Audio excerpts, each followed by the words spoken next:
ಇನ್ನು ಸರ್ಕಾರನೇ ಇದರಲ್ಲಿ ಭಾಗಿಯಾಗಿದೆ ಅನ್ನುವುದು ನಮ್ಮ ಆರೋಪ. ವಿಧಾನಸೌಧದಲ್ಲಿ ವಿಪಕ್ಷ ನಾಯಕ ಆರ್ ಅಶೋಕ್ ಹೇಳಿಕೆ ಇದು. ಪೊಲೀಸ್ ಜೀಪ್ನಲ್ಲೇ ಮನೆಗೆ ತಂದು ಬಿಡ್ತಿದ್ರಂತೆ. ರನ್ಯಾಗ್ ಹೇಗೆ ಎಸ್ಕಾರ್ಟ್ ಕೊಟ್ರು ತನಿಖೆ ಆಗ್ಬೇಕು. ಸರ್ಕಾರ ತಪ್ಪಿತಸ್ಥ ಸ್ಥಾನದಲ್ಲಿದೆ, ನಿಷ್ಪಕ್ಷಪಾತ ತನಿಖೆಯಾಗಲಿ.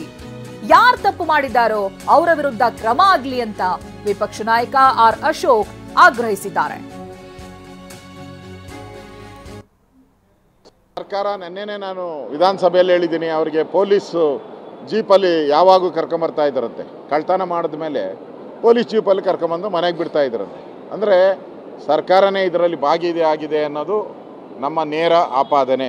ಅವರಿಗೆ ಪ್ರೋಟೋಕಾಲ್ ಹೆಂಗೆ ಕೊಟ್ಟರು, ಅವ್ರನ್ನ ಹೆಂಗೆ ಎಸ್ಕಾರ್ಟ್ ಕೊಟ್ಟರು, ಇದೆಲ್ಲ ತನಿಖೆ ಆಗಬೇಕಾಗಿದೆ. ಅದಕ್ಕೆ ಸರ್ಕಾರ ಇವತ್ತು ತಪ್ಪಿತಸ್ಥರ ಸ್ಥಾನದಲ್ಲಿದೆ. ಈಗಾಗಲೇ ಈ ತನಿಖೆ CBIಗೆ ಹೋಗಿದೆ. ಅವ್ರು ನಿಷ್ಪಕ್ಷವಾದಂಥ ತನಿಖೆ ಮಾಡಲಿ. ಯಾರು ಪತ್ರಿಕೆಗಳಲ್ಲಿ ಬರ್ತಾ ಇದೆಯಲ್ಲ ಮಂತ್ರಿ ಇದೆ, ಅವ್ರ ಮೇಲೆ ಕ್ರಮ ಆಗಲಿ.